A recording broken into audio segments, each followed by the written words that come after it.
group comes here to the waiters and to the staff and to the bartender, to the bellhop, when they come here and you see how rude and evil and mean they are, and you hear what they're saying, here's my phone number, call me and give me information. If you get any papers or things they throw in the trash, give them to me. I learned that from Jim Tucker, an old reporter that had been covering them since the 70s.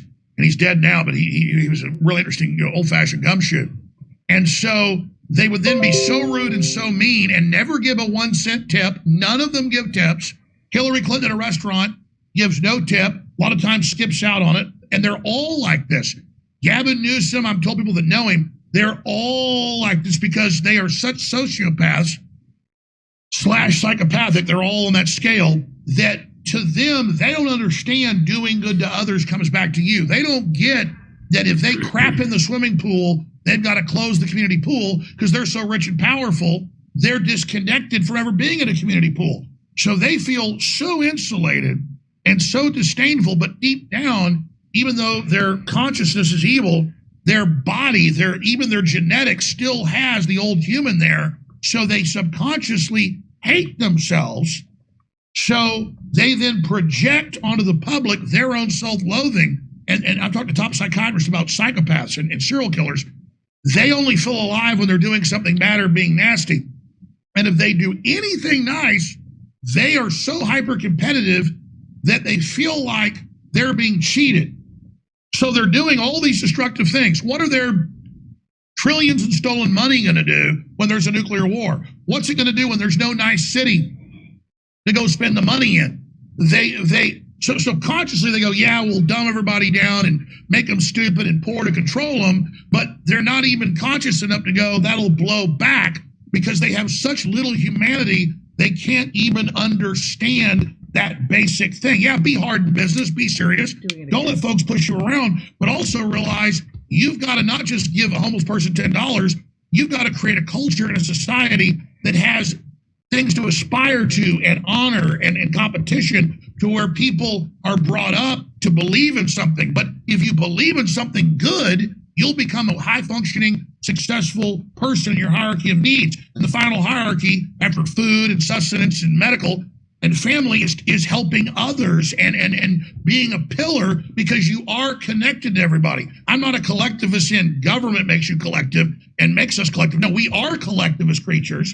We're a hive creature, but through individual determination, making the best decisions and proving what works best, we then collectively opt into the best system and the best collective mode. We still own things, we still have privacy, but it's because we collectively agree on what's good. They want a system that's tyrannical and centralized out of pure avarice and selfishness and greed at a overdriving level. And so they are completely against the very civilization that has made them fabulously rich and powerful as parasites. If cancer had a consciousness, it would say, I better not kill the body. I better just stay this size because I'll die. But cancer doesn't have a consciousness. If it had a consciousness, it would be thinking, I'm all powerful. I can't be stopped. Look at me. I'm taking over the brain, the lungs, the bones, the blood. I'm taking over the skin. But the whole thing dies.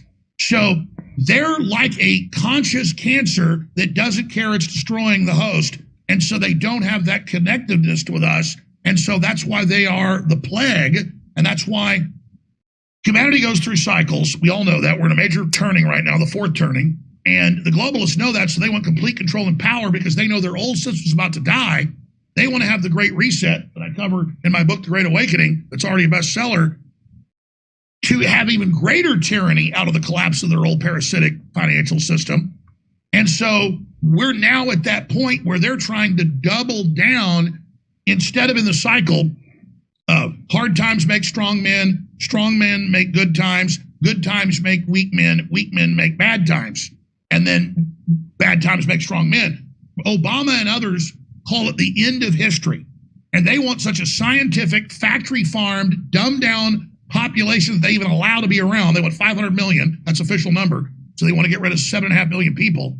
And they want factory farm people that they mind control, they read the thoughts of, they control the thoughts of and the dreams of, so they can play God. This is the dystopic, mad scientist hell they're building, and that's why they're at war against the natural order, because the natural order isn't conducive to the cancer taking over. And so, would you define who, when you say they, how do you define they? Who is the they?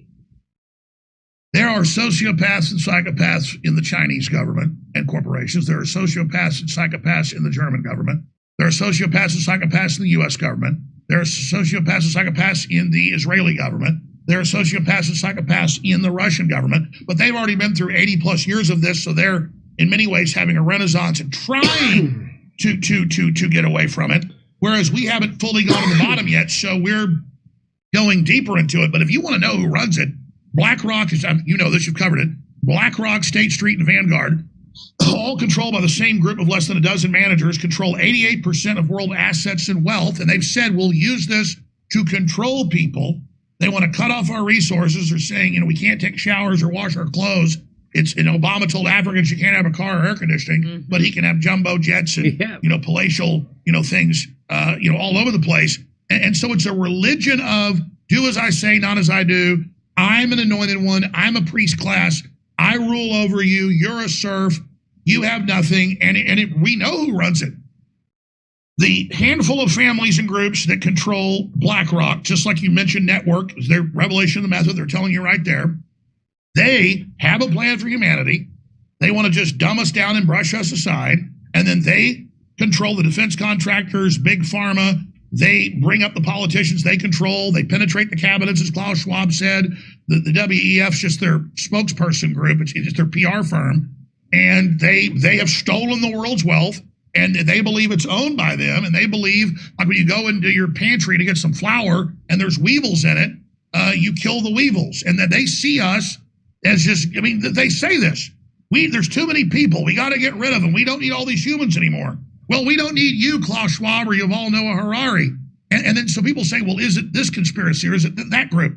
Klaus Schwab's family were Nazis. Yuval Harari's weren't. Xi Jinping helped round up his own family in the Cultural Revolution and watches his father and family were attacked and his sister was tortured. He agreed with it. So he was rewarded by the parasitic system to be the leader of the country and a dictator, to serve that ruling communist oligarchy, because he literally stood by while his father was pilloried in the town square and while his sister was beaten to death. And so he's so committed to the party, he was rewarded in the top slot. And so he's just a manifestation. So if you look at the brain of a Henry Kissinger and the brain of a Zbigniew Brzezinski, one is Chinese, one is Jewish. Or the mind of Adolf Hitler. Hitler said everybody else is weak and dumb, survival of the fittest, social Darwinism. We're going to kill everybody that doesn't go along with us, and some will be left as slaves, but really we'll get rid of them later. And people say, well, why is Yuval Noah Harari saying we don't need humans, it's time to get rid of people, the future's not human? Hitler just said the future isn't anybody but an Aryan, which is bad enough. Yuval Noah Harari says the future ain't even human. That's a quote. He says humans are gone by 2047. And you can read NBC headlines, the same thing. A New York Times headlines, looking forward to the end of humanity. I'm in the grocery store checkout lane, saw a similar headline last week. It's telling you, you're garbage, you're filth, you killed the earth, don't have a life force, don't have a survival instinct, you're killing everything. Look at the garbage, look at the homeless, look at the everything. Die, roll over, don't live, don't thrive, don't contend for the future, don't affect the future, because we have the Renaissance system of believing in humans and egalitarianism and classical liberalism and really empowering people, but doing it through the classical human system. That's the great awakening that we're in, that's countering the Great Reset, the war against the globalists, defeating the globalists and launching the next great Renaissance. And they can't compete with that. They are a evil, stinking witch that's literally trying to hand out poison apples versus Marilyn Monroe in their prime. Freedom in the Renaissance and liberalism, real liberalism, is Marilyn Monroe in her prime. And the New World Order is like a Skeksis from the Dark Crystal. They have to make everything ugly because they're ugly spiritually, culturally, metaphysically, and they need everything ugly to camouflage themselves because they're so fallen. So I just learned recently that the AP, the news service, the AP, the owners of the AP, is it the Rothschilds? They own a lot of stuff through BlackRock. They also own The Economist magazine. And yeah, the Rothschilds, that's a whole other story. I'm sure you know it, but the British Empire was dominant until 1815. But it was in complete control for 100 years after that, because the Battle of Waterloo was so decisive, defeating the continental forces of Napoleon Bonaparte for the second time with the Prussian British pincer attack, that the Rothschilds, this is on record, sent a carrier pigeon to a fast Corvette ship to race across and to tell everyone when the stock market opened that morning that Napoleon had won and that Lord Wellington had been smashed. And the stock market went down 99%. The Rothschilds then bought up 99%, this is on record, 99% of the stock market. So they weren't just the richest family in the world up until that point. They were the richest family in the world up until that point on record. Okay? Married into the British royalty, everything. Then after 1815, the Battle of Waterloo, they owned the British Empire. All the major stocks, they got it. Of course, Napoleon really lost.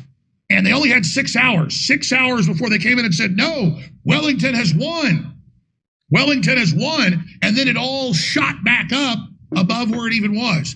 So look for them to do this again with a cyber attack. They're saying Trump supporters with no evidence, working with Putin, are going to cyber attack to cancel the election. The election, he's 10 points ahead in or more. So yeah, they'll use major crises and calamities to consolidate power. And the Anglo-American establishment, there's a tripolar world. There's the Russians, who are the junior. There are the Chinese that are the middle group. And the Anglo-American British Empire that Carol Quigley, Bill Clinton's mentor, wrote an 1,100-page book bragging about, from their perspective, their right to rule, how they were going to take over the world. In 1967, he wrote it. And so Zbigniew Brzezinski wrote books admitting this. They all admit this at the academic level like we're dumb animals. I'm just reading what they're actually saying. And they, in mainline PhD history books, they admit all this about the Rothschilds. Now, I go on air and say it. They go, oh, anti-Semitic.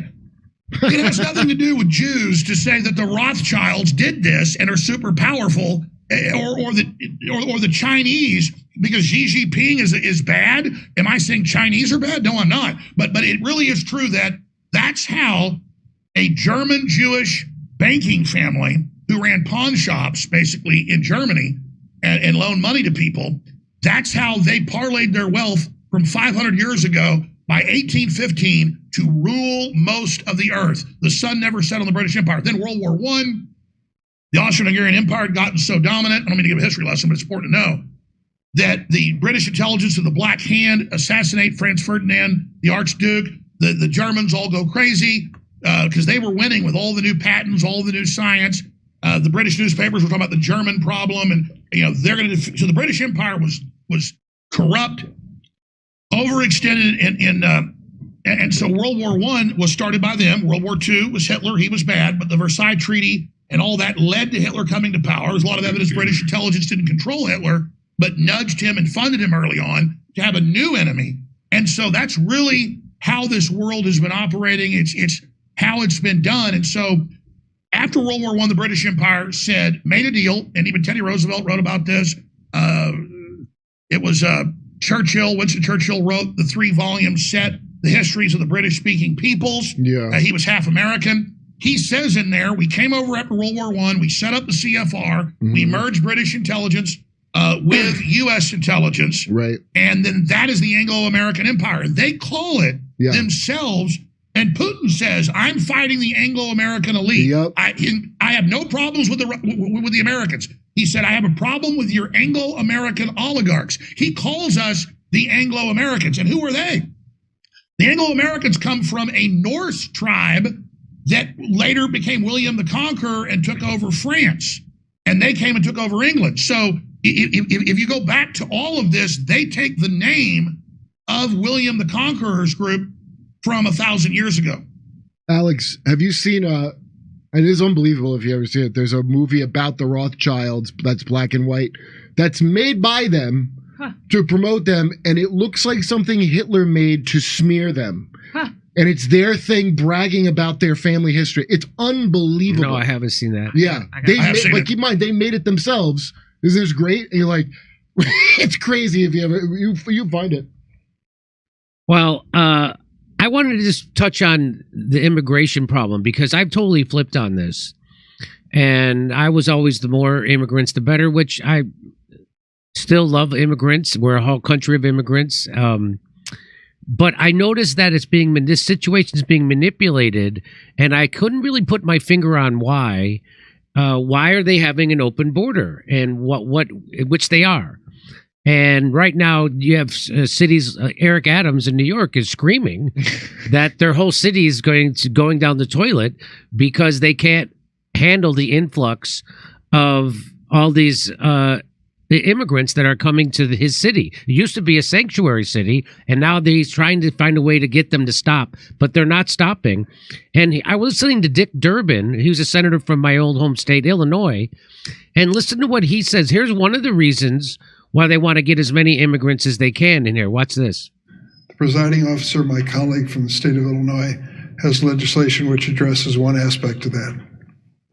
Her bill, and I hope I describe it accurately, says that if you're an undocumented person in this country and you can pass the physical and the required test, background test, the like, you can serve in our military, and if you do it honorably, we will make you citizens of the United States. Do we need that? Do you know what the recruiting numbers are at the Army and the Navy and the Air Force? They can't reach their quotas each month. They can't find enough people to join our military forces. And there are those who are undocumented who want the chance to serve and risk their lives for this country. They don't want to serve in their own military in their own country. They want to go to a foreign country and serve in their militry.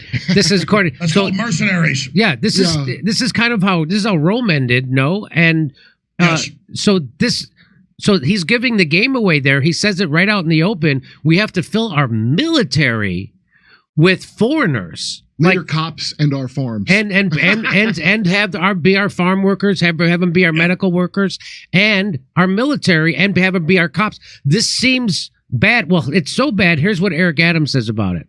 We're seeing the erosion of the quality of life that we've improved on in such a short period of time of this administration. And we have been impacted for many months.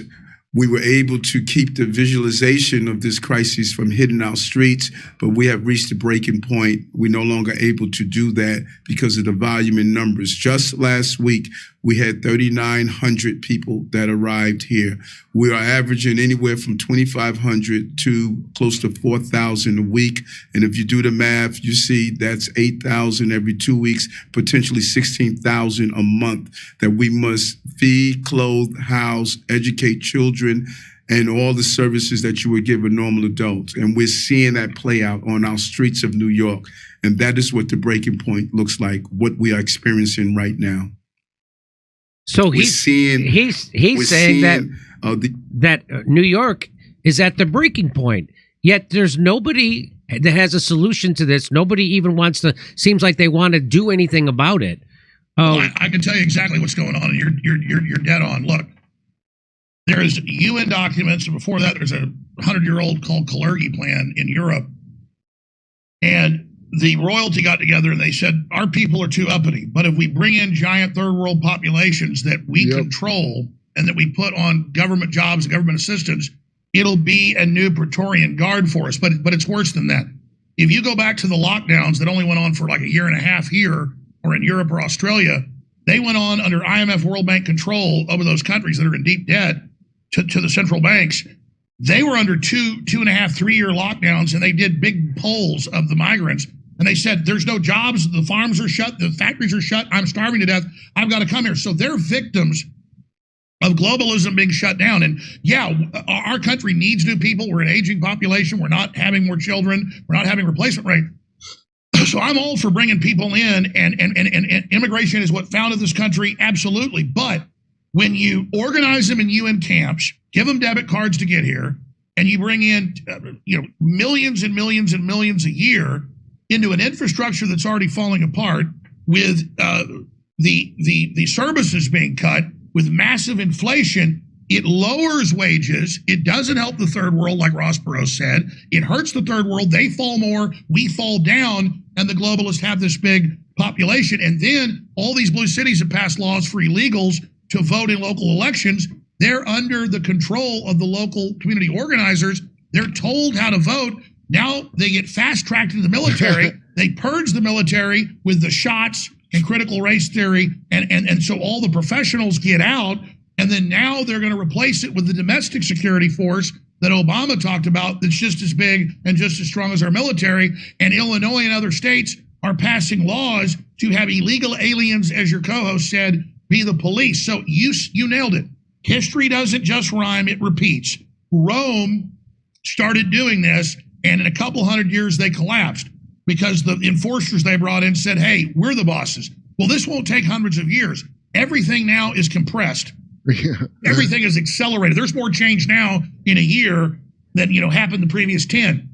And that's going to get more accelerated in a type of singularity. I don't believe in a pure singularity or a total singularity, but it's definitely going towards that. So they lock down the third world, and then Al Gore says, man, climate change is what's making 1 billion people, he said last week on TV, come here. Well, it's funny. In the UN replacement migration document that they say doesn't exist, and your racists have you pointed out from the year 2000 and 2001, or several of them, official UN policy, is to bring the third world here. And they say climate change will be the reason, then we'll bring them here. No, the policies of shutting those countries down and then flooding us, tens of millions extra starved to death, the UN admits, during the lockdowns. They blame the virus.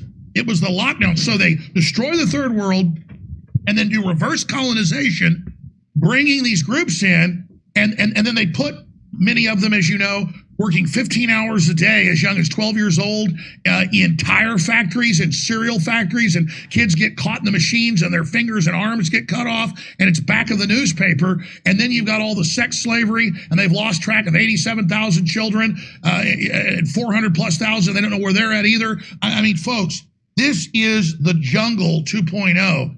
This is absolute dehumanization, and this is lowering the standards, not helping the third world, but lowering them and lowering us again, so no one can aspire to the big carbon footprint. Austerity's good. Humans are bad. Cows are evil. We've got to get rid of them. The cow farts are bad. Well, we fart too. And I said that years ago. I said, when they're done going after the cows, which they've started, Netherlands is getting rid of a bunch, Ireland, you name it, Sri Lanka, massive starvation, riots in Sri Lanka. Notice what I said, next will be our breath is bad. Wall Street Journal, New York Times, USA Today, London Guardian, all 2 weeks ago said breathing is bad for the earth. No, the gases we put off hold actually in the sun. We're off-gassing into space. We have to continue to put gas into the atmosphere. You can debate this all day, but they know that's how it works. So now they've officially said breathing is bad. Well, whales breathe, dolphins breathe, chipmunks breathe, birds breathe, lizards breathe, insects breathe. So imagine the mania. 2 men can have a baby. There are no longer Y and X chromosomes. That Bill Nye the Science Guy teaches that officially. Of course. And your breath is evil. Also human farts. They all say about human farting, not just cows. Right. You have to buy fart credits. Yes. I have fart offsets I buy for the year. And I know this is all exhausting, folks, but that's why I'm so freaked out. I've known about this 40 years because I had family that told me about it from the inside. And now I'm just some guy up here trying to warn people. I'm not perfect. And I'm just telling folks, I'm not the threat. Jimmy's not the threat. Tucker Carlson's not the threat. We at least know we live here. We at least know that you can't have nuclear reactors, almost all of them leaking, while you cut off all the coal power. I mean, we know the ship is sinking, and they think they're going to sink it with the Great Reset and then build back better their new system. And so, again, I'll plug it because they're trying to shut me down. I need the funds, and I appreciate you letting me do it. Plus, these are really good books. This went to #1. New York Times wouldn't put it in their bestseller, but it went to #1 Wall Street Journal, USA Today list. This book has been the top of the charts. It's part 2. It's twice as thick.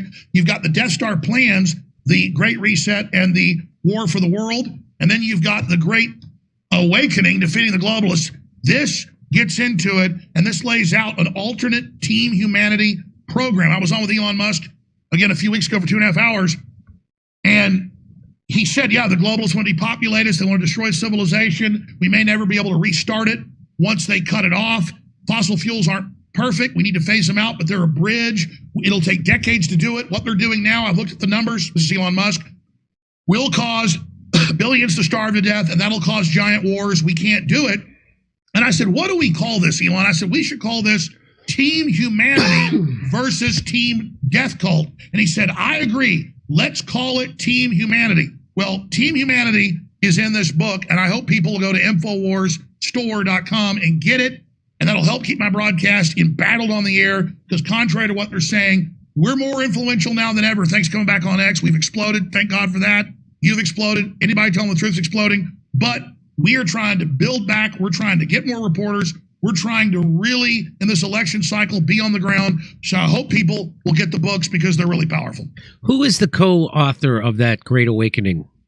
Kent Heckin Lively, great guy. I mean, what happened is I recorded a bunch of stuff, gave him hundreds of articles and documents, really thousands. It was 800 pages long when I'd written it. And then Kent and their lawyers, he's a lawyer too, because, I'm Alex Jones, they fact-checked everything. And there was one thing I put in the book that they couldn't prove. It was theoretical, the story of you put fleas in a jar and they learn they can't jump out of it. And then once you take them out of the jar, they never jump higher than the jar. And I thought it was a good allegory, but I put it in the book like it was true. Turned out no one can prove it ever happened, but it's a good theoretical analogy. That was the one thing out of 800 pages that they couldn't prove. Everything else, they vetted everything. Of course, that got cut from the book, and it got cut to 400 pages. But this is kind of stream of consciousness, Alex Jones, The Great Awakening, and this is what I actually say. A lot of people are going to watch this. Millions. I bet 10 million people watch this the next week.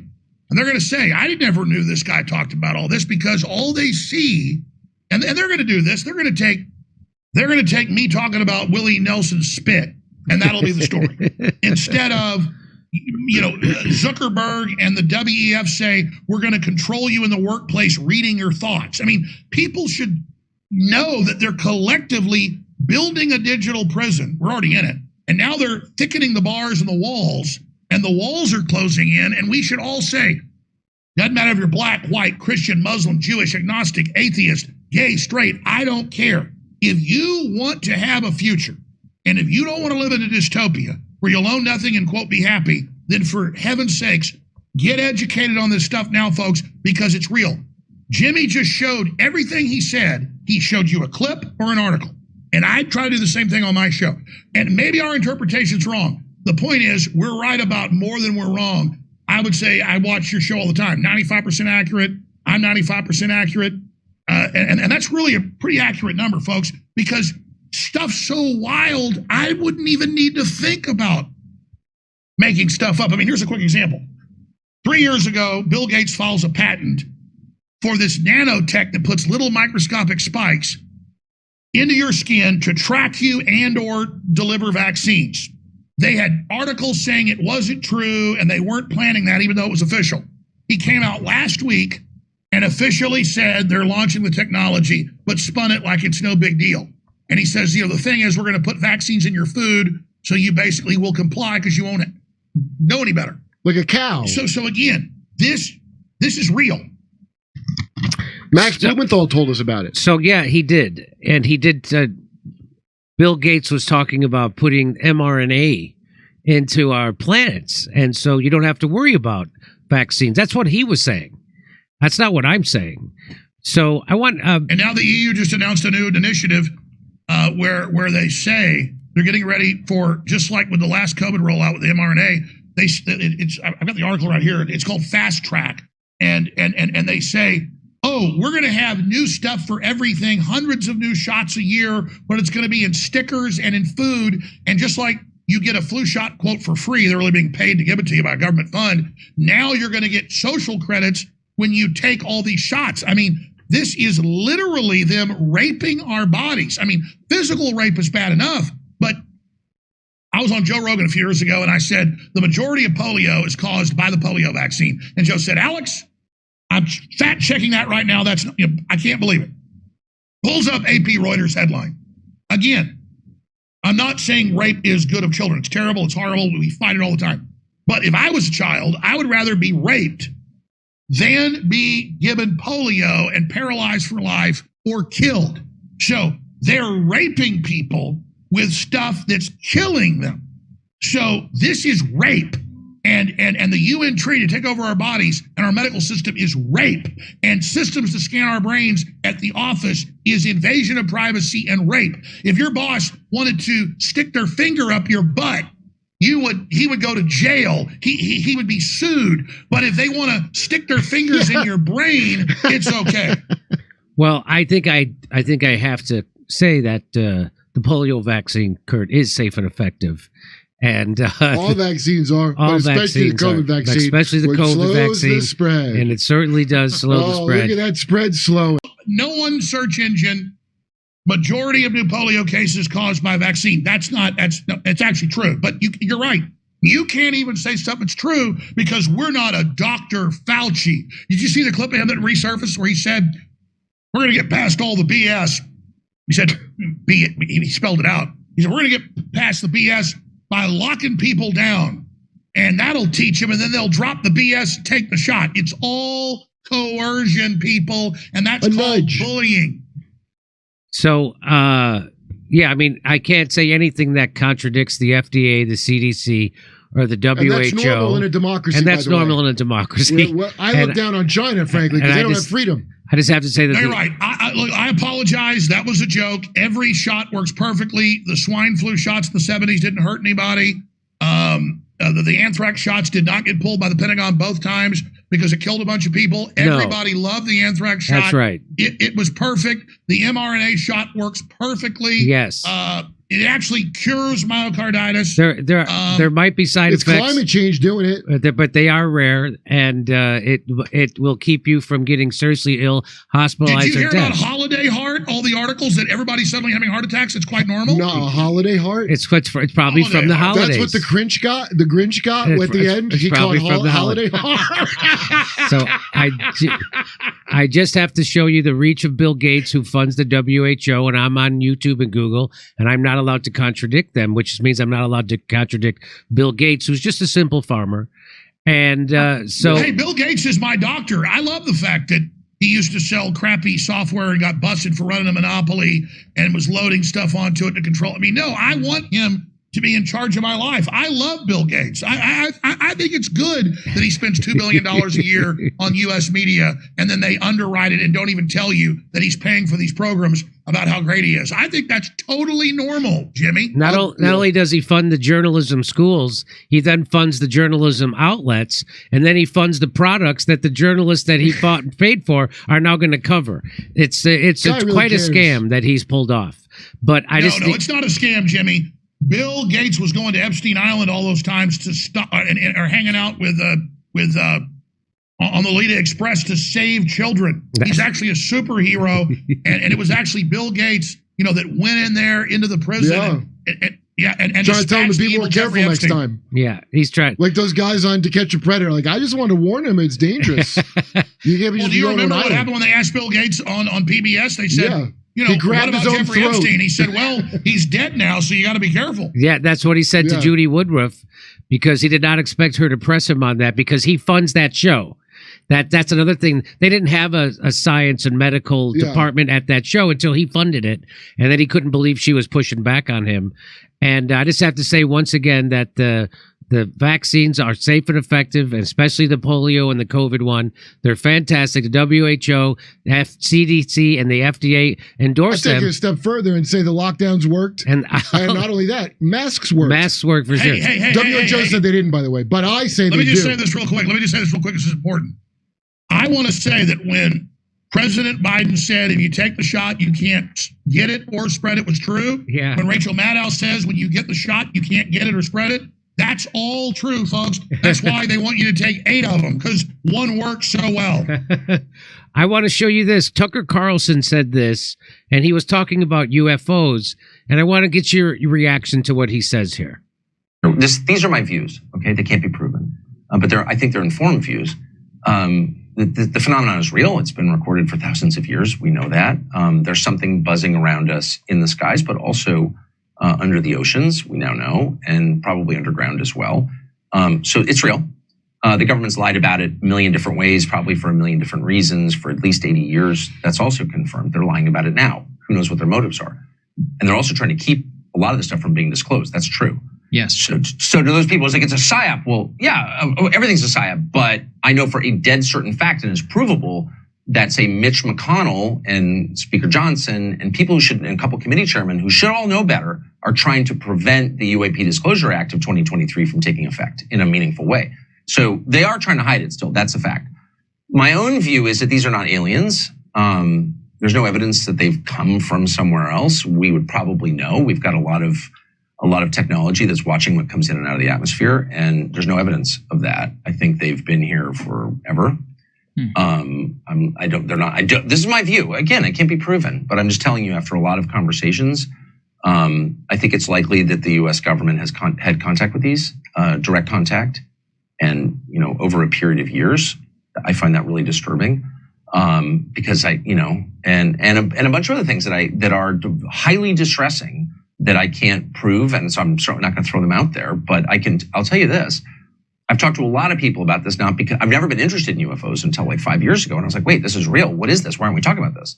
I'm just like coming at it from a totally idiotic, I don't know anything, curious position, which is my normal posture on everything.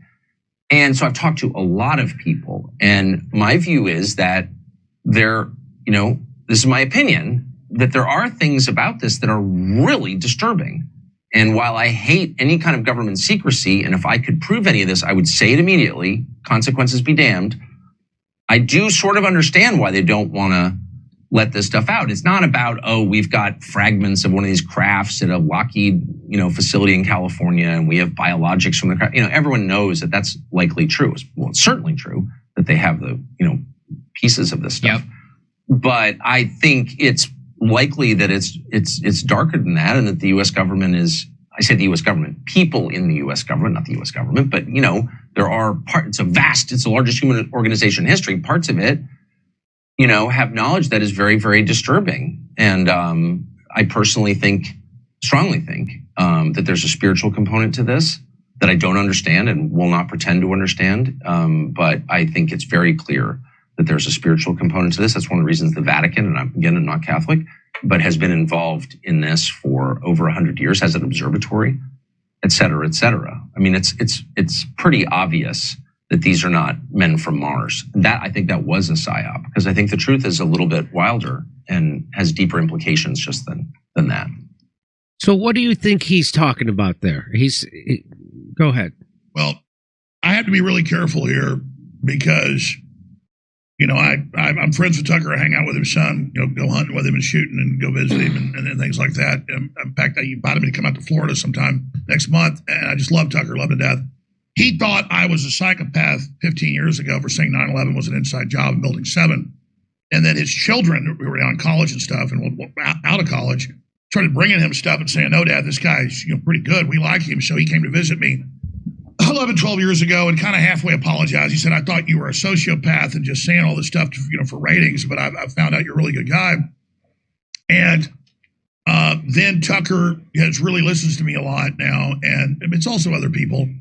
And from my research of the globalists and what they're really doing in DMT research in the 60s, 70s, and 80s, and that also goes to a connection to a family friend who was the deputy head of a major psychedelic research group in San Francisco.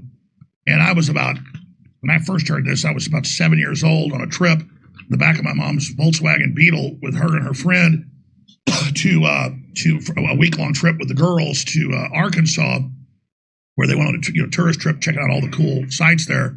Really beautiful there. And I'm sitting in the back with my Etch-a-Sketch and comic books, listening to this lady, CIA, talk about how they're basically astronauts, and they put them on DMT drips. This is before anybody was talking about DMT, and they go in and they model this veil or the other dimensions that are there, and they then communicate with these entities, and they come back and then write notes about it.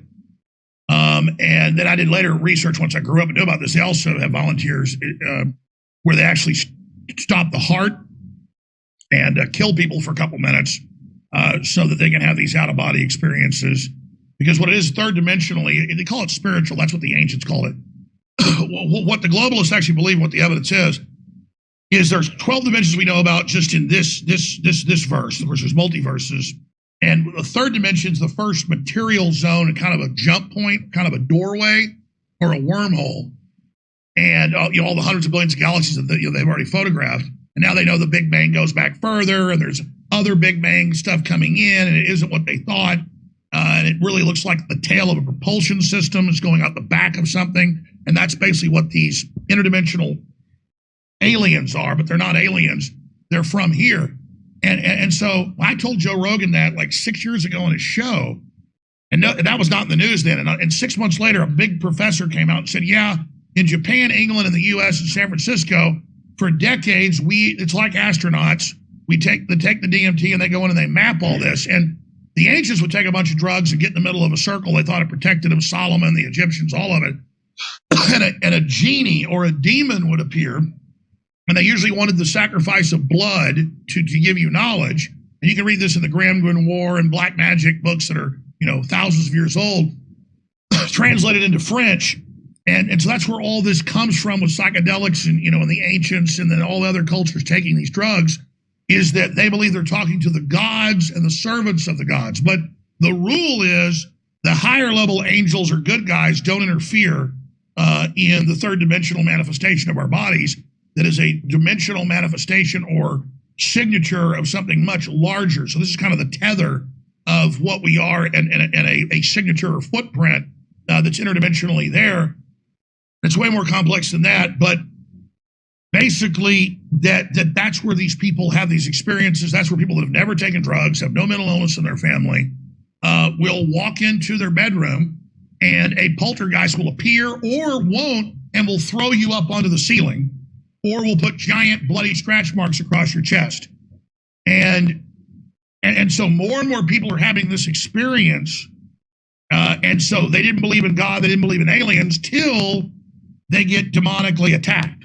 And I'm not going to say who this has happened to, but let's just say it's happened to a lot of people, and they're suddenly discovering all this, trying to then say, what did this to me? I'm not drinking, I'm not on drugs, and it's usually when you're alone, and these things will attack you.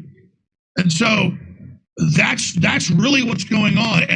And so now they have these DMT retreats in Costa Rica and in Peru. And they'll go ayahuasca? Ayahuasca and DMT retreats. Ayahuasca retreats, yes. Well, they'll do both. A lot of ibogaine, you name it. But mainly ayahuasca, you're right.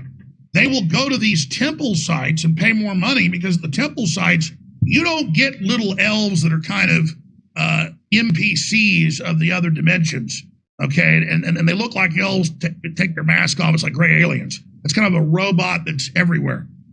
If you go to the ancient sacrificial sites or Stonehenge or places where there's these portals, they believe, or because so much blood's been spilled, you don't talk to that. You might talk to something that's like an angel, something that looks like a 400-foot praying mantis. And what's happening is, and I've talked to big talk show hosts that have gone and done this, you're there with 30, 40 people. And you take the drugs, and everyone sees the aliens come out of the forest up to the temple, and you're all seeing the aliens at the same time. It's not a group hallucination. You've lifted the interdimensional veil. Because here's the deal.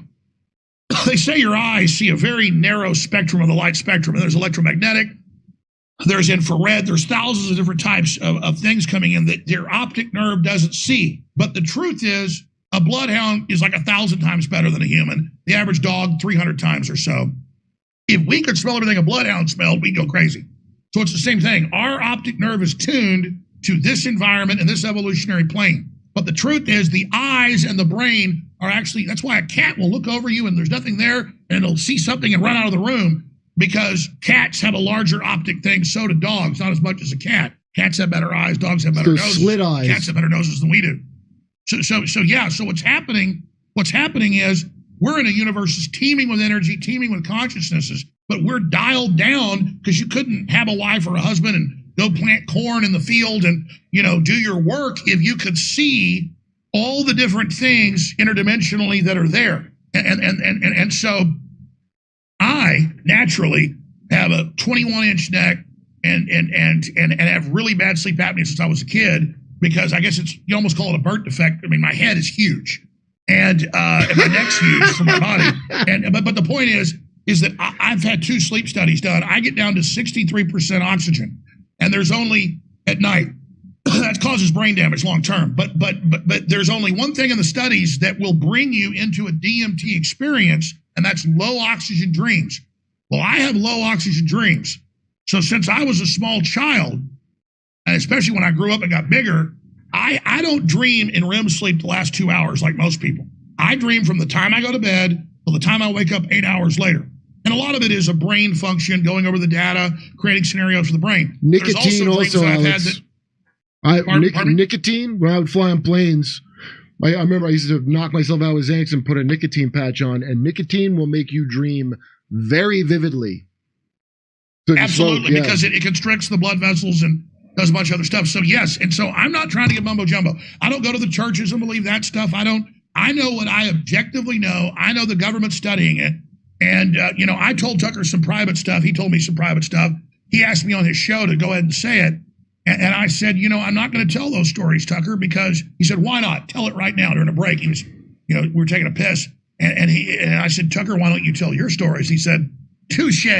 But I tell you what, when Tucker tells his stories, I'll tell mine. And I'm giving you a little bit of a hint here. And I've not broken confidence or anything here. I'm just saying that more and more people are having these experiences. I mean, you might be driving down the road and you're not on drugs and it's 8 a.m. in the morning and you have no history of mental illness. You've never seen an hallucination, both optical or olfactory.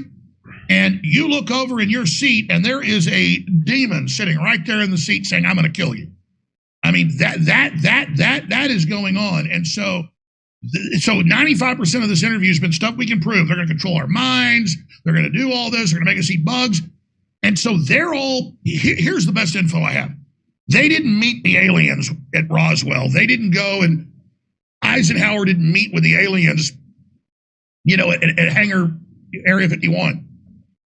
What they're doing is they're getting interdimensional information from lower level beings that are older than us or been around.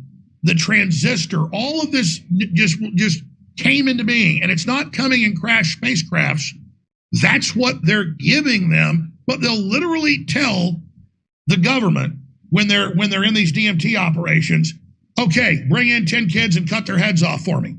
And you can say, well, they want you to do evil things. They like it. They like the pain. Or is it just to see if we'll do what they tell them? And then they go, okay, open your mind. I'm giving you a design for something. And then they're giving us a design to build a system to enslave us. It's kind of like the movie, cheesy 1990 sci-fi movie, Species, where they've got a radio telescope aimed at 50 light years away or whatever it was, and they get sent a DNA sequence from aliens. And they go, let's inject this into a female egg and see what happens.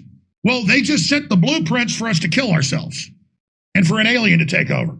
And so basically the aliens don't come in flying saucers from Mars. They don't come up out of the Pacific, rim, from the hollow earth. They come through the interdimensional vortex and then communicate to our brain that is operating in the 3rd, 4th, 5th, 7th, 8th, 9th, and 10th, and even 11th and 12th dimensions. And so the invasion, ancients would call it spiritual, but it's not spiritual. In every culture, I mean, they got the Dugin tribe and, tribes in Africa that said up there in the sky is this pole star, multi-star, and it's got 7 planets around it, and they came from this one. And no telescope until like 70 years ago could even see it. And then it's what the Africans said that was, and they say aliens came from here and taught us about all this stuff, but they also told us about these other interdimensional things that are here to destroy us.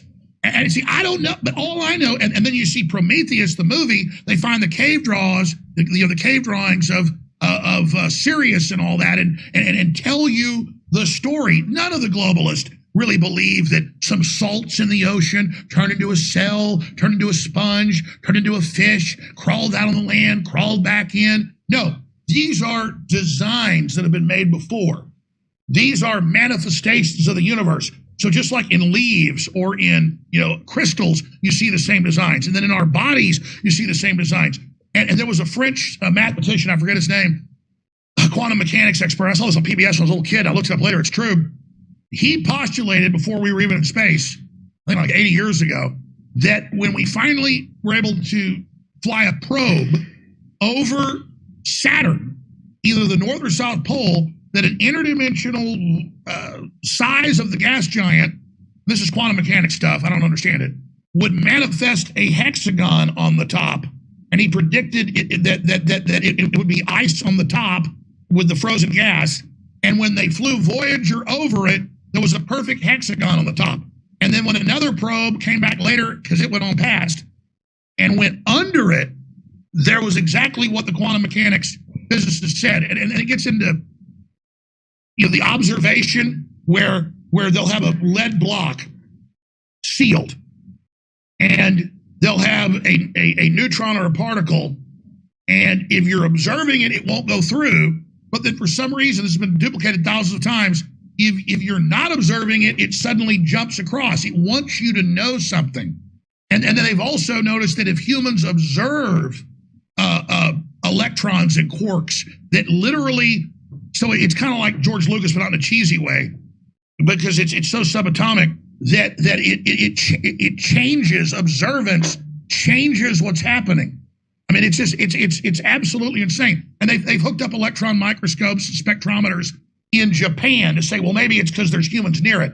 And then they'll hook it up, and then they'll have all these humans in the room around it, but not looking at it because they can't see it. And then as soon as somebody in Russia or Japan or America back to Japan looks at it through the electron microscope. Yeah, absolutely. I mean, I'm not the quantum mechanics person. I just know that's what's going in unified field theory. I've read a lot of books on it, into all of this. And so it's there. There's a whole, and look, maybe our archetypal development is we're scared of big cave cats and cave bears that used to eat our ancestors. And when, you ever notice a kid at night is more scared in their room than out in the street around thugs, because where did primates usually get eaten? It would be in their nest or in their cave, coming out of the cave mouth, because that's usually where. So kids are always, little kids that have good instincts are always at night. Oh, close the door. What's in the door? As a kid, I remember like doorways at night were going into it, because that's our instinct. So maybe these things don't look like big demons with teeth and eyes and all this.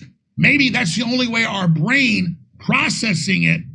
When it has a wider spectrum we're taking in, it only processes a tiny bit, but we're getting it all. The subconscious and unconscious is actually decoding it all.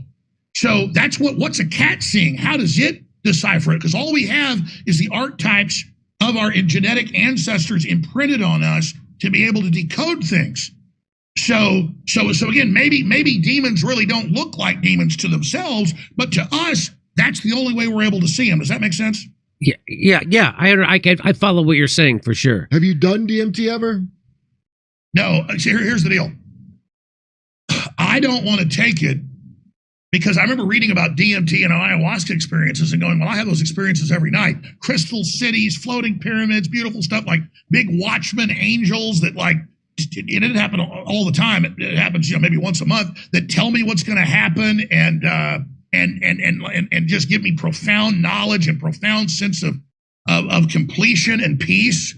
And it's that archetype of the watchman or the angels, and everybody, and the ancients saying, this angel came to me and told me this. So I have DMT-like experiences, and before I knew how to control it, a lot of it was bad stuff. I've seen, when I read the books about it, well, I've seen that in my dreams. Well, I just made the decision that I'm with the higher power, I'm with God, I control my spirit, I control my energy, I change the channel, I'm going to go to Valhalla.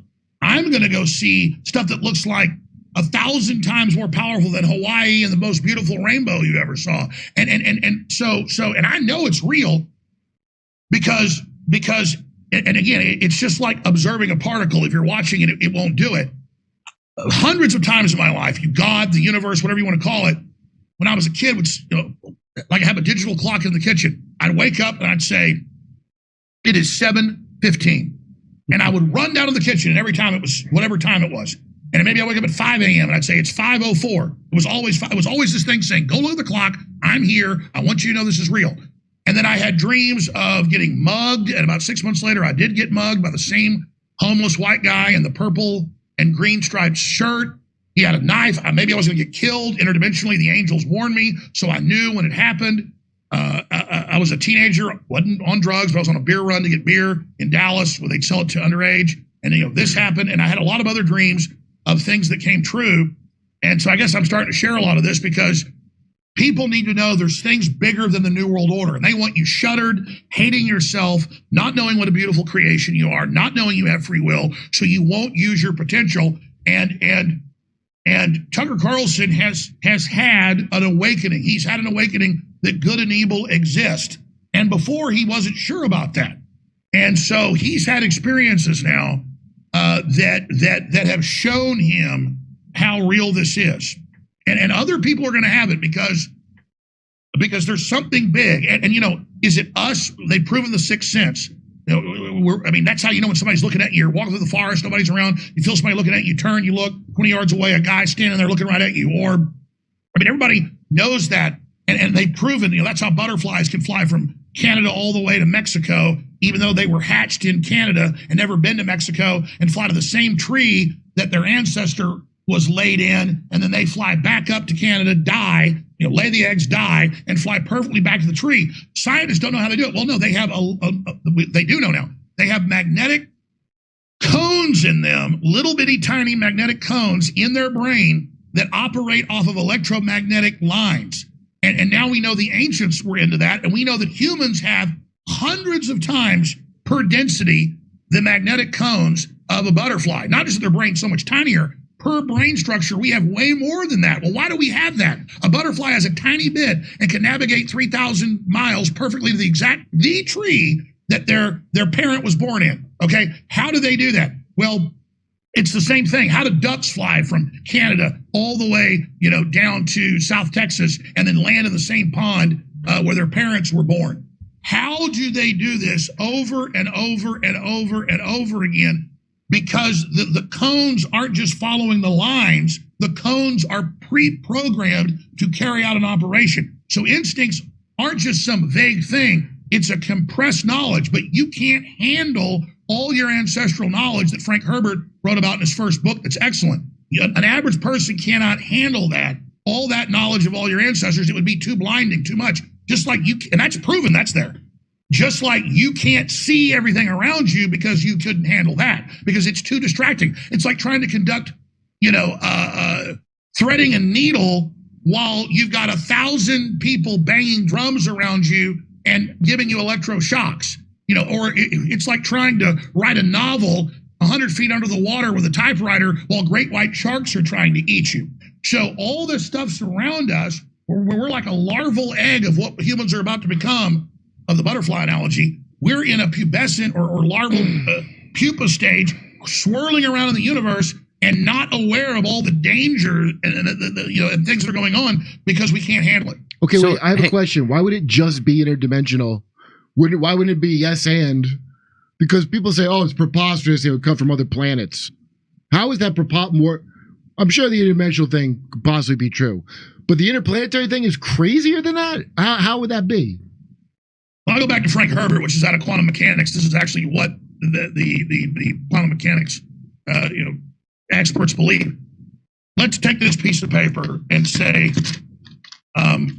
right here is Betelgeuse or some star, is this the tunneling thing? We all know this. I'll show people. Let's say there's a galaxy 50 light years away, okay? Okay, and here's Earth, and here's this planet that we want to go to, okay? Now, if you're trying to go 50 light years with current technology, even if we had light speed, it'll take you 50 years to get there. Now, interdimensionally, all you got to do is fold the piece of paper interdimensionally, if you're able to do this, and that's the theory of the third dimension. There's higher dimensions, and then all you do is punch a hole, and you're basically instantly there. So That's like somebody, before they invented the wheel, looking at a chariot and saying, what does that do? So see, take you 50 years to get there with the technology we don't even have yet. But if you interdimensionally travel there, you're there instantly by folding. That's fold space. Right. How's that different? All right. Okay. All right. So before we let you go, I want to, I'm really into Carl Jung. He talked about a collective unconscious, which kind of parallels what you're saying about the knowledge of everything that came before us. And he would have these visions in his dreams that were symbols of things that he didn't know what they meant, but he knew they were important. And then he would read books about the alchemical process, which was all about psychic gold, turning psychic lead into psychic gold. And he would find out, 1,000 years ago, they knew what this symbol meant. And why would it show up in my dream? And if I didn't know what it meant already, well, because you already have access to that knowledge. It's called the collective unconscious. That was his greatest contribution to psychology. And I think that's absolutely true. So you can't really turn lead into gold, even though with some of these big cyclotrons, they can do it now. Small piece, but it takes a lot of money in energy. But you can, with advanced knowledge we already have, create the gold of new inventions. And I'm saying there's bad actors that are trying to get us to build things that are destructive because they want to hurt us and get rid of us because of whatever destiny we have or whatever's unfolding. I'm just speculating there. I wish I had crew in the studio because they've been showing for about a month this AI rendering of castles and mountains and the universe and how it changes. And when I saw them play that, I went, that's where I go. That's one of the things I've seen basically exactly. Well, here's AI scraping the art and visions of billions of people. And then you put into it the cosmos, heaven, and then it literally shows you what the collective unconscious already has. So that is the power of AI, is that it scrapes fragments of what we're doing in the conscious and unconscious that bubble up to the conscious. And then it is, in many of these things I've seen, manifesting some really deep, powerful stuff. There's no crew in there, is there?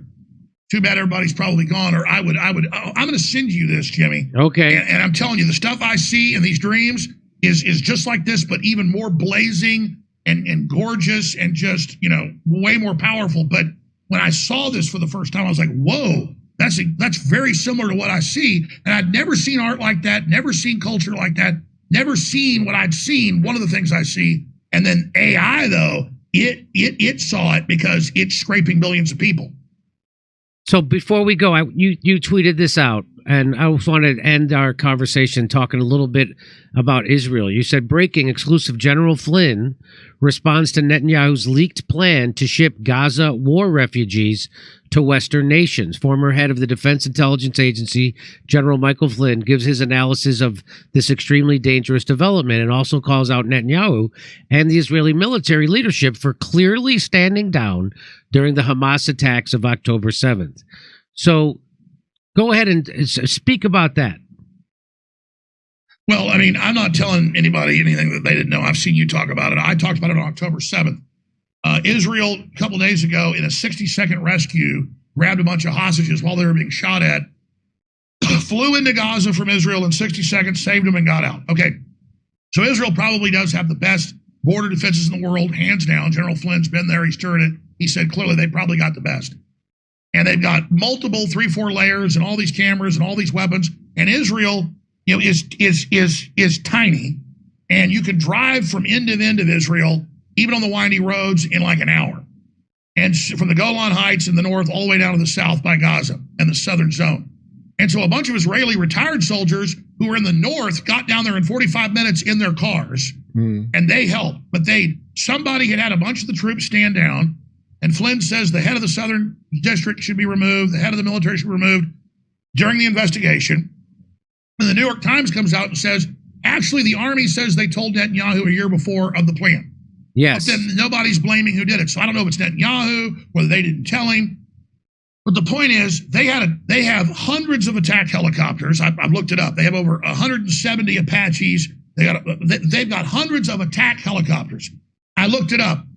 10 miles from where that rock concert or rave happened, where everybody got killed, tragically, they had a whole bunch of attack helicopters, fueled, ready, pilots sitting around drinking coffee.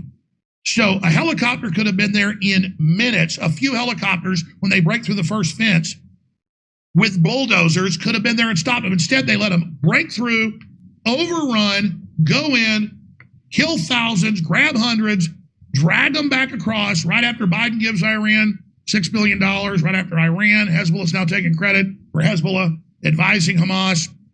They go in, and then Hamas gets elevated around the world, get to be these heroes. Israel gets to get the oil and the gas and push people out of Gaza, send the refugees here. Netanyahu gets a new 9/11, a political distraction. Iran gets to flex their muscles. Wars to help the state. I'm not saying they all work together, but there's a lot of back channel wink going on here. And so bottom line, we know Israel stood down. That is a fact. 7 hours is conservative. Most estimates are 8.5 hours. So you have to understand, the most militarized per square inch country in the world with, the word is 1,000 nuclear weapons, submarines, gunboats, tanks, giant military, huge militia, and it gets worse. 1 month before the attack, the Israeli government disbanded the local security companies that the kibbutzes were paying for in the area. I mean, this is 9/11 all over again. A definite stand down, and it's disgusting. And I'm not an anti-Israel guy. I don't think Israel should be destroyed. I don't believe from the mountains to the sea stuff. But at the same, and I don't believe, in Hamas or Hezbollah or the Muslim Brotherhood.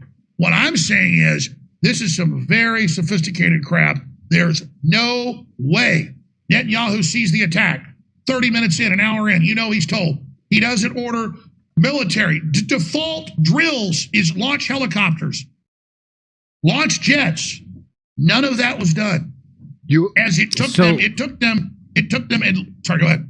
No. So that what we've postulated here is that they wanted the reason why they funded Hamas in the first place instead of the PLO, it was to divide and conquer, because their plan was always to take over that land. Israel said that. Israel said in the 90s. You're right. I'm backing you up. He said it in 2017. Netanyahu. Yeah, he said it. But the 7 hour thing. Hold on. I was just, might have been Burmis who told me, or someone on this show. I thought that, they didn't do anything for 7 hours. That's clearly set up. But what I just got told, and now I'm not sure what's true, is no, they showed up on there, they got their ass kicked, and they shot each other because the IDF actually isn't that good. And that's the thing you have to cover up. Let's be clear. Some IDF showed up. There were some people there, but Hamas knew the codes and where the Shin Bet and Mossad sub-bases were hidden in houses, and then killed the Shin Bet people hiding under beds. Remember that? Those are Shin Bet? I'm not going to disagree with you. Absolutely. But it's also true. It is true that the Israelis did blow up some of their own buildings and kill some of their own people. That's true. Sorry, go ahead. Oh. So you would agree with our assessment then that this was all kind of a plan that Netanyahu has had and the Israelis have had to go out and take over Gaza and take over the West Bank. And part of that is because there's $500 billion in gas and oil underneath, but the other half is they just want it. And they want to get rid of those people. And so they set this up. That's why they funded Hamas. That's why even the New York Times headline is suitcases full of cash. They used diplomats from Qatar to do it. And people don't know this, that they go, oh, you support Hamas? No, I don't support Hamas. Israel supports Hamas. Netanyahu's literally supporting Hamas with suitcases full of cash. And why would they do that? Yeah, let's be clear. You are 100% right. We don't support Hamas. The Israeli government supports Hamas. And that's on record. And in the 1970s, the Palestinian Authority was getting its act together. They wanted a group to be more radical. This is admitted to discredit the whole thing. And so Israeli intelligence created Hamas, just like our government in the early 1980s and really 1979 created Al-Qaeda, created the Mujahideen. Right. So it's the same story. You got to create. Yeah. Yeah. So a lot of people. So there's no disagreement then on exactly what's going on. And so what would you say the solution is then? I mean, what is there a solution? Because my solution would be the United States pulls the plug on the funding of that, and then it's over. Israel has to become a good neighbor to their the other Arab states, instead of what they have been now is genocidal, ethnic cleansing maniacs, and doing it under the guise of that we were attacked. Well, I mean, I would say Israel has just taken a page out of all the other colonial governments. And I'm not saying Israel doesn't have a right to exist, but yeah, it's just like Ukraine. It's good for the Israeli defense contractors. It's good for the U.S. defense contractors. to just have an endless war, endless taxes, just like Ukraine. That's all this is. And it also gives all the Arab countries somebody to point at. And so these governments all need a boogeyman. And so the Muslims and the Arabs need the Jews, and the Jews need the Arabs to keep control of their own populations. And I agree. And people say I'm anti-Semitic when I say this. I agree with Senator Rand Paul. I don't want to send aid to Israel. I don't want to send aid to anybody for military issues. If somebody gets hit by a hurricane or a typhoon or an earthquake, let's send aid. Let's send humanitarian aid. I want us, of course, we're an empire, so we can't do that. I want us out of the business of shipping weapons to anybody. We should be exporting products and ideas and jobs and culture and make all these foreign countries so great and so wonderful that maybe I'll go live in one of them because they're cool. Part of the year. I want all these countries doing well, and I want the world doing so well that we can welcome in all these people so they're not going to be exploited. But you bring in a bunch of totally dirt poor people, they're going to be easy to push around. And so that's why they want them here. So yeah, exactly. And yeah, I mean, Israel is as crooked as a dog's back leg, but so is every major government. So I'm not even defending Israel. I just have this issue with people that fetishize Israel, obsessing on it all day. Now people should be obsessing on it because I get arguments from the pro-Israeli lobby. Well, you're saying we're carpet bombing it. This is precision bombing. BS, it's not precision They bombing. said Dresden. That wasn't no precision bombing. Well, they aimed at civilians. Maybe that's the precision. Yeah. Well, that's another thing. What's going on over in Israel? They should look in a mirror. Because Hitler was bad. He killed a bunch of Jews and other people. And I literally see these people on Israeli TV, mainline TV, going, well, hell, Netanyahu quoted the Bible where they say kill the women, the children, and their animals. The And they're literally on Amalekites. national TV saying, I can't sleep at night. I love watching those buildings blow up. And that's killing civilians. Oh, and here's the thing. Where is Netanyahu, like Trump did, killing the Iranian general? Trump didn't bomb the Iranian public. He bombed the Iranian general that they said was behind stuff. Maybe that's right. Maybe it's wrong. The point is, why didn't Netanyahu say day one, we're going to kill all the leadership of Hamas, and we're going to send in assassins. And the Israelis used to be good at this. I don't know if they're good now. And go in. You've got the leaders of Hamas aren't even in Gaza. So if Netanyahu would have said, I'm going to go kill the leaders, and I'm going to have the UN cut aid off or whatever, that's what and we're going to hunt them down and kill their leaders. That's what you do. But no. Imagine if Israel wouldn't have struck back and would have been Christ-like and said, we're not going to flatten Gaza, and we want the hostages back, and we're going to go after the leadership of Hamas. The whole world would have turned to Israel, and it would have been a PR disaster for Hamas and the Muslim Brotherhood. But just like Obama ran the Arab Spring and all that, there's another side to all of this too, that they're cooking up for a bigger war. Well, Jesus didn't pay the Romans to nail him to a cross. There's a little bit of a difference. Israel responded by not funding them anymore like they did for 20 years. Yeah. No, I know. You're totally right. I was hypothetical if Israel hadn't have founded it. What I love about Israel is the chutzpah. Because, in the CIA, they don't brag about, we created Al-Qaeda. We had to find it out. Blowback. Israel's like, aren't we smart? We created these guys to be really bad so the Arabs could never have a civilization so we can keep blowing them up. I mean, like... It's called blow forward. We do blowback. They blow it forward. Yeah, it is that talk about chutzpah. They just say it right out what they're doing. I've showed the head of their intelligence agency saying it on television. They don't make it a secret. It's wild. I don't know what that is. Maybe so I'm not enemies of Jews. There are a lot of Jews, that are against all this, just like there are a lot of Chinese that are against, Mao Zedong or Kim Jong-un or, in North Korea. But I also just want to say, look in the mirror, man. You don't want to dress up in a Nazi uniform and start hailing Hitler here. Yep. This is not good for you. I mean, I'm telling the Jews, and the ones in Israel that support it. I mean, look at Netanyahu. Super unpopular. Basically a revolution on his hands. And then this magically happens. And he says, yes, there was a bad failure in security. We'll look at it when the war is over. But now they say the war is never going to end. Yeah. So what does Netanyahu not want us to know? That's right. Okay, well, all right. I'm glad we had this conversation, Alex. I really appreciate you giving us 3 hours of your time today. I'm glad we could finally officially one-on-one bury the hatchet. and get over. I was never mad about you spitting on me. Okay, good. But I loved it. But let me be serious here. No, it was all part of the circus. It cooled me off. But the point was, it was right in my mouth. It was like, oh yeah, you're right in the mouth. But just this last point, it's catty for a show to go on another show and say tune into my show. But I've been in the phantom zone. I'm bankrupt. I'm trying to keep my crew employed. I think we're doing important work. We're a symbol of free speech. They want to shut down. I am on weekdays, 11 a.m. to 3 p.m. Central. We have other great shows. Owen Schroyer, Harrison Smith. We got reporters in the field. We're trying to get back out there.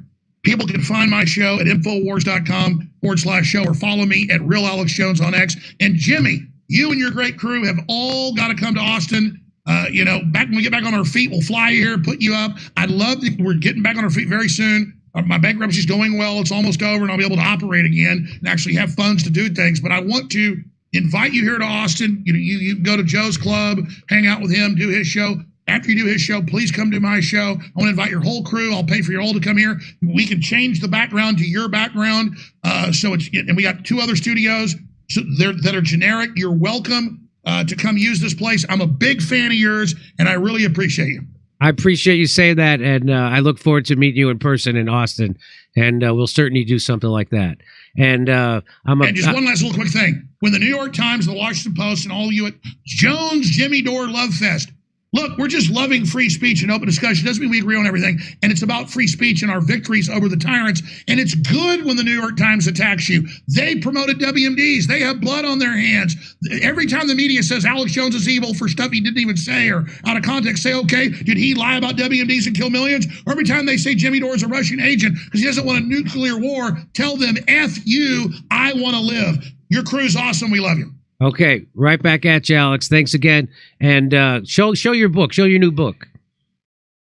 There it is. The new one is The Great Awakening, Defeating the Globalists and Launching the Next Great Renaissance. This one went to #1, but it came out in the late summer. That's easy to go to #1 then. It's very hard around Christmas. It's gone to like 25. It's gone to #1 in a bunch of charts for like politics. It's The Great Awakening. This is the plan to the Death Star, the Great Reset and the War for the World. This is the actual attack on the Death Star, and then defeating the empire after that, to use a cheesy Star Wars analogy. This is to finish the war and then build a new civilization. Okay. All right. Thanks again. Let's go to a commercial and we'll be right back. Okay. I don't know where he gets the energy because I don't have it. I don't have that energy that he has. That was a remarkable. That guy I've never seen a ball of energy like that in my life. People say I have a lot of energy. I remember I blew Matt Taibbi's brain when I went and did his show the first time because I talk like that. He said I was able to stay angry for an hour straight. But anyway, that was crazy. That was a crazy energy. But that was wow. So I don't know what's going on with the UFO, other dimension. I know there's certainly other dimensions of consciousness. I know that the one we're living in, I know like from my own experience, when I take a small dose of mushrooms and I close my eyes, that whatever that is seems more real than when I open my eyes.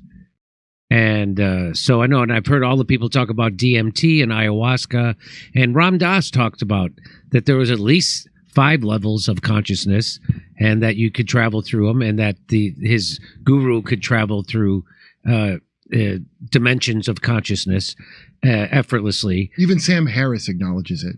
Does he? Yeah. He trips and stuff, and he does atheist meditation. Well, that's so weird that he calls himself an atheist then. It's just like, that's a peculiar. I mean, I'm anti-religion dogma, and that's different. Well, atheist is supposed to mean you just don't have a god you worship at all. Like that's what it's supposed to be. It's not supposed to be. Well, there is a transpersonal center in my unconscious, of course, that I know is controlling things more. The part of my life and personality and everything that I'm aware of is small in comparison to the unconscious part or the other dimension. That is actually, like the way I try to describe it to people is that we're all just a part of consciousness, whatever it is. And there's no separation. And that consciousness, let's say it's an ocean. Well, the part that we see is a wave. The part of the consciousness ocean that we see is just a wave. And I can surf that wave. I can't control the wave. I can't control the ocean. All I can do is try my best to surf that wave of consciousness. That I'm not in control of, that is in control of me. And so that's what they talk about, you have to surrender to God. Well, you surrender to whatever that is. You get a little bit. It's like a video game, like Grand You get Theft a little Auto. bit. Grand Theft Auto, you could do whatever you want, but there's one overarching story that you're gonna do that you can kind of do how you want. And I always wonder about that when people say it, because I was telling you before, the original, they called the Old Testament, they didn't believe in a soul. That came from the Greeks later. But I always wonder, you know, you play some computer game where you create a character. Am I his soul? Like, I'm not the thing I made that I'm playing as. You know what I mean? Am I in another dimension or whatever? And then if I make another character, did I reincarnate? I think it's probably, if anything, more akin to that. You know? Like that people think you have a silver cord. It sounds like a controller cord on an old Nintendo to me.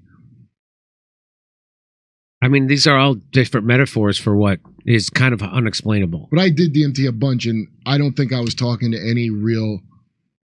It sounded like I was in my head, and it's just there's a lot of, you know, the collective unconscious. 100%. That's what it felt like.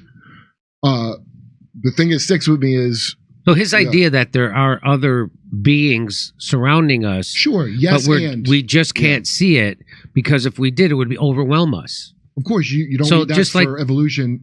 Yeah. I don't get the not. Jason Berman was saying to me yesterday, because I don't know if I believe in macroevolution. Macroevolution is not a thing. That's some marketing word, okay? All evolution is micro over a long time. A species can't turn another species. We're all made of an octopus and you. An octopus looks like an alien, made out of the same shit you are. Yes. You're not that different from a fucking octopus. Of course you could evolve. What does it have to do with if there's God? It has nothing to do with if there's God. And what sent me down this whole road of investigation, let's put it this way, into my unconscious and how was when I realized that time doesn't exist, right? So it exists in this level of consciousness, but like when I figured out that if you travel fast enough, time stops. It goes backwards. And faster. That time and space are the same thing. You're like, whoa. So that's what got me going on all of this. Was like, oh, what I'm perceiving isn't necessarily what I think it is. Of course. And these are all just words we made up for things. Yes. Like dimension's not even a right word, I'm sure. But the thing he was talking about, he didn't know all the terms for it, but he was talking about non-locality, where the atoms aren't there. Right, non-locality. And I want to ask him that because I got the impression from when I did DMT, and Rogan talks about it on his word, that they're like, look at this, look at this. There's something that it wants you to look at it and measure it, because I don't think it's there unless you're looking. And people, for some reason, have a craving. They don't want to crave like a god watching them. They want the government to watch them all day, or they want to be famous so the public can watch them all day, because they feel like they don't exist unless you're giving them attention. And there's some kind of, and when he said the thing about AI, what do you think? Like AI is a trick, right? It's like you're imbuing it, but it's alive, but it's just some algorithms.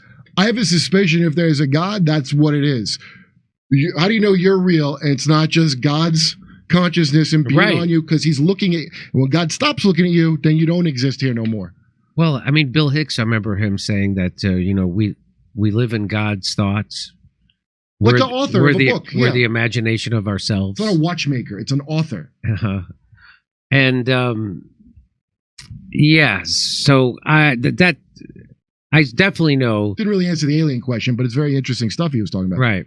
And I don't, your point about why couldn't there be these other dimensional things, and also aliens coming from other planets in a huge universe. Why couldn't that also be true? Why couldn't both those things be true? When he did the paper thing that we've all seen in an MCU movie, of course, that's what I'm saying. Mm-hmm. The people that say I don't think it could be from other planets. What I want to know is, because we couldn't, in this dimension that we're in, you can't travel fast enough to get there. But if you're in another dimension, you can get there. Yeah, Hindus say have a thing about all the planets. Everybody's on their own. I'm mangling it, but it was interesting. What I heard is like all the planets have people on them, but in your dimension they don't. Like everybody's on a different radio frequency. Anyway, there's all kinds of ideas about how it could work. I just am curious. Some people go, I don't believe that they could be from other planets. And I didn't get that impression from Alex, but I know people say it because they're Bible people. And they're like, it must be a trick from Dean. Like my mother would probably say that. The Catholic Church doesn't say that. They probably know a little more about it. But I'm sure there's, extra dimensionals. But why are there not also? Because I still remember this from 2011. it was like a joke. This article came out in Iran in a Farsi newspaper that Obama is in league with extraterrestrials called the Tall Whites. And I was like, and my friend who makes a Wi-Fi was like, that sounds like a losing basketball team. A great line. And at the time, all you ever heard about is these gray aliens. That's the only thing I'd ever heard of. I was like, what the hell is a Tall Whites? Years later, I see a guy talking about it online. This guy, Charles Hall.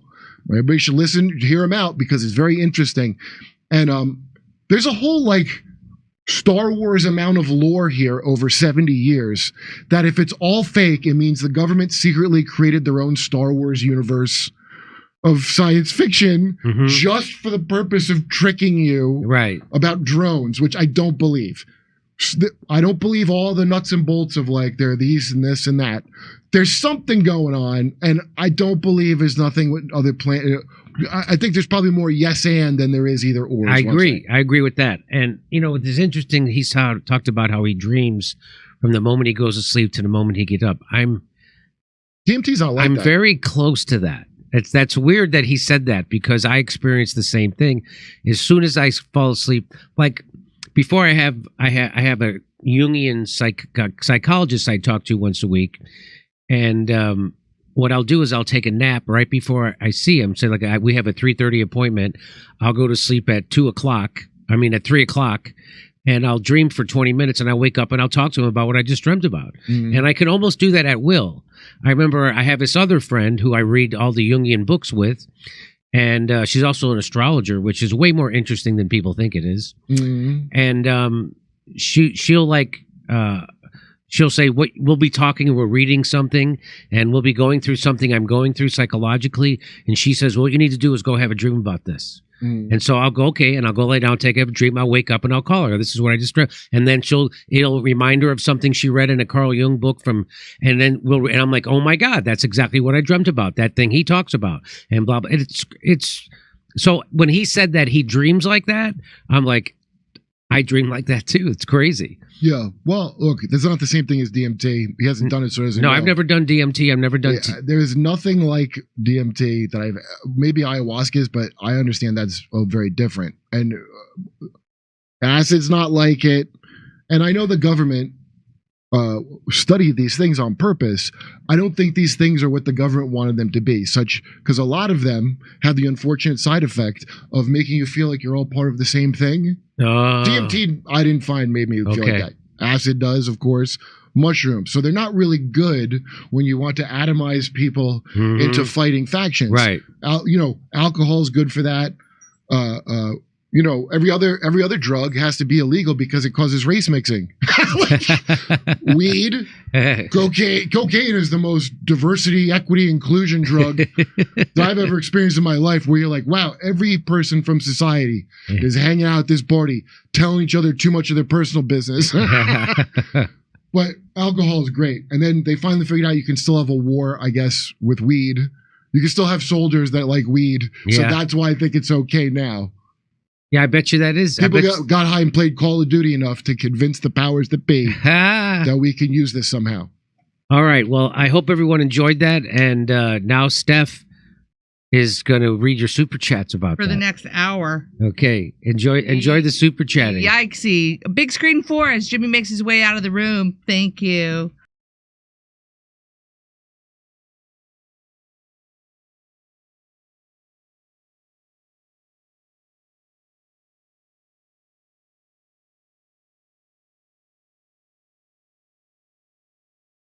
Hey, thanks for checking out our YouTube channel. Subscribe by clicking on that button down there for more AM Joy and the rest of MSNBC. And click on any of the videos right here to watch the latest interviews and highlights. And you can get more videos from MSNBC for free every day with our newsletter. Just visit